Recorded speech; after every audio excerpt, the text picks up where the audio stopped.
எந்த வகையான பொடியை இறைவனுடைய திருமேனிக்கு சாற்றணும், எந்த பொடியை கொண்டு இறைவனுக்கு தூபம் காட்டணும், இப்படி பல்வேறு விஷயங்களை இந்த வீடியோவில் பார்க்க போகிறோம். இப்படி செஞ்சால் இந்த 2ஆம் கால பூஜைக்கு என்ன பலன் கிடைக்கும் அப்படின்றதையும் இந்த வீடியோவில் நாம் பார்க்கலாம். சரி, 2ஆம் கால பூஜை துவங்கக்கூடிய நேரம் இரவு 10:30 மணி. நமக்கு இங்கே தட்சிணாமூர்த்தியாக இறைவன் காட்சி தராரு. மகாவிஷ்ணு வணங்கிய காலம்தான் இந்த காலம். மகாவிஷ்ணு அப்படின்னாலே உடனே தாயார் எழுந்தருள்வாள் இல்லையா? அதனால் இந்த காலகட்டத்தில் அலங்காரம் அப்படின்றது ரொம்ப முக்கியமாக இருக்குது. இங்கே தட்சிணாமூர்த்தியாக இறைவன் காட்சி தர்றதுனால குழந்தைகள் கல்வி கேள்விகளில் சிறந்து விளங்கணும்னா இந்த காலத்தில் இறைவனை வழிபாடு செய்யலாம். சரி, குழந்தைங்க தூங்கிட்டாங்க, முடியலை, என்ன செய்கிறது அப்படின்னா நாம் இந்த காலத்தில் இறைவனுக்கு ஒரு துளசியிலாவது நம்ம அர்ச்சனை செய்யலாம்.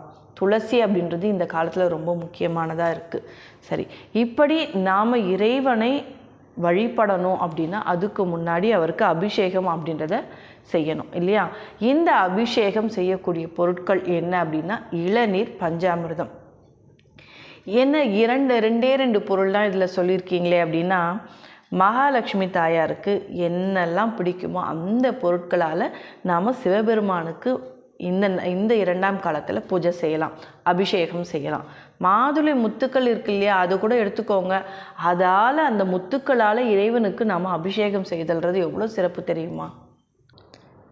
பால், பழம், தயிர் இது போன்ற மகாலட்சுமிக்கு ரொம்ப பிடித்தமான பொருட்களை எல்லாம் கொண்டு இறைவனுக்கு நாம் இந்த காலத்தில் அபிஷேகம் செய்யலாம்.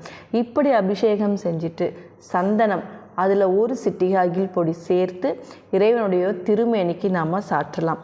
இது மட்டும் இல்லாமல் இந்த அகில் பொடியை சாம்பிராணி புகை போடுறோம் பாருங்கள், அந்த மாதிரி போடலாம்.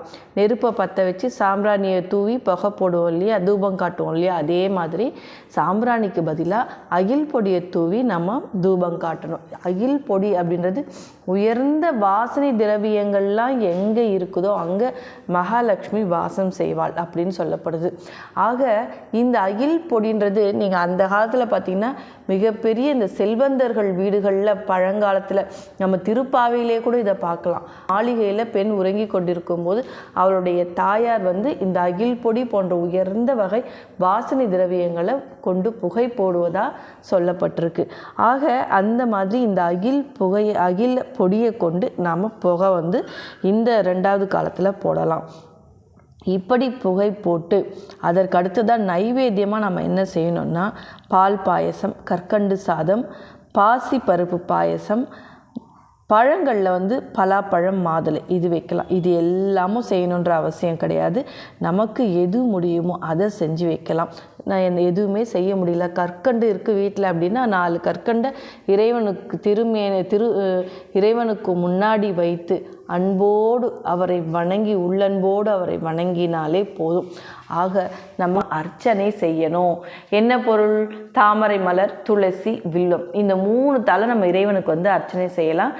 ஏதாவது ஒரு பொருள் கிடச்சா கூட போதுங்க. துளசி ரொம்ப விசேஷம். அந்த நேரத்தில் துளசி 4 எடுத்து வச்சுக்கோங்க.